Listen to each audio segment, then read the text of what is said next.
नमस्कार दोस्तों, नवनिर्माण अकेडमी में आपका स्वागत है।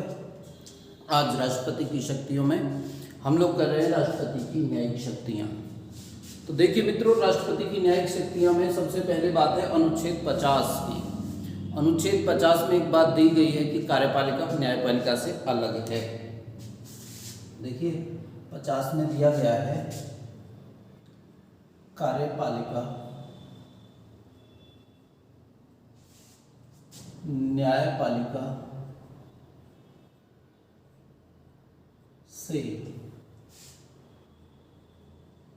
पृथक है, अर्थात कार्यपालिका और न्यायपालिका अलग हैं। कार्यपालिका का न्यायपालिका में कोई हस्तक्षेप प्रधानतः नहीं है। तो राष्ट्रपति को न्यायपालिका में कोई डायरेक्ट हस्तक्षेप नहीं है। पहली बात हो गई, कोई बड़ा हस्तक्षेप राष्ट्रपति नहीं कर सकते हैं। इसमें देखिए अनुच्छेद 243 से बात शुरू करते हैं। 243 का मतलब है राष्ट्रपति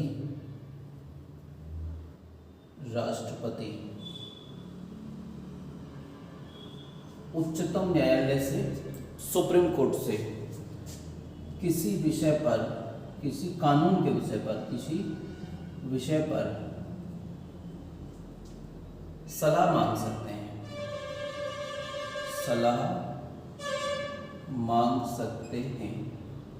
और याद रखना, राष्ट्रपति अगर ऐसा ही कोई सार्वजनिक महत्व का विषय है तो राष्ट्रपति उस पर सलाह मांग सकते हैं सुप्रीम कोर्ट पर से। लेकिन यदि सुप्रीम कोर्ट सलाह देता है तो राष्ट्रपति उस सलाह को मांगने के लिए बाध्य नहीं है। माने या ना माने, ये राष्ट्रपति की अपनी इच्छा होगी। अगली बात करते हैं, इन दोनों चीज़ों को मिटा देते हैं। अनुच्छेद 124 देखिए, अनुच्छेद 124 में न्यायपालिका की शक्ति, न्यायिक शक्ति ये है कि राष्ट्रपति उच्चतम न्यायालय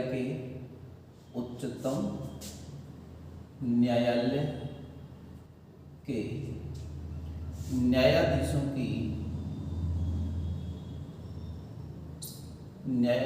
की नियुक्ति करते हैं, कि ये राष्ट्रपति का नियुक्ति करते हैं।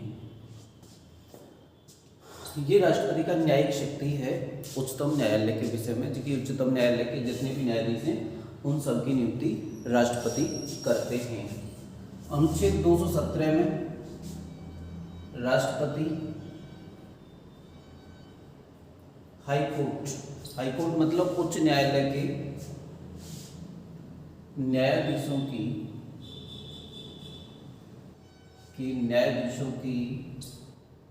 नंबर 1 नियुक्ति करते हैं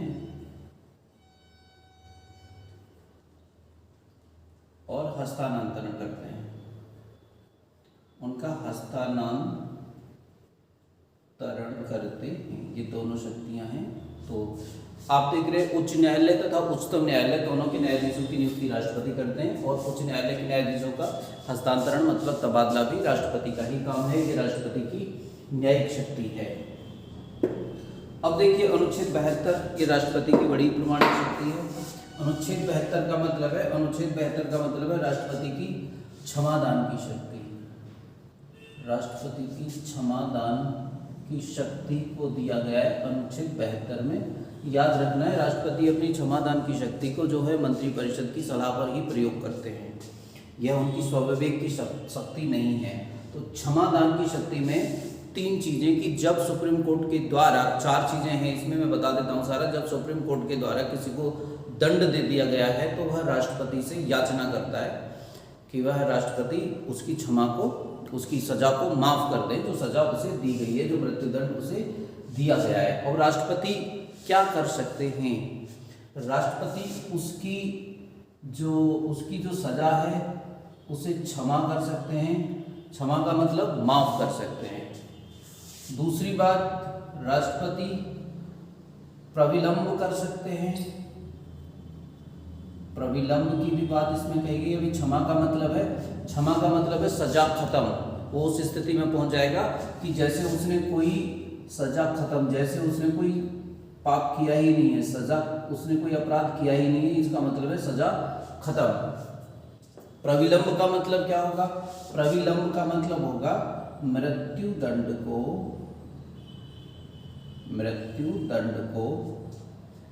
अस्थायी रूप से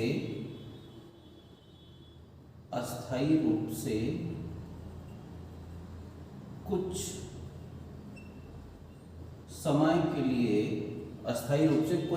समय के लिए निलंबित करना, टाल देना कि भाई कोई बात नहीं है, कुछ समय बाद इसे मृत्युदंड देना, निलंबित करना कहते हैं इसे। सेकंड बात होगी प्रविलंब का मतलब मृत्युदंड को कुछ समय के लिए निलंबित कर सकते हैं कि अभी नहीं, कुछ समय बाद वो उसको दंड दिया जा सकता है। तीसरी बात और क्या होता है? तीसरी बात जो है और क्या कर सकते हैं राष्ट्रपति?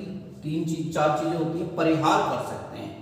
परिहार का मतलब है, मृत्युदंड का परिहार का मतलब है दंड की अवधि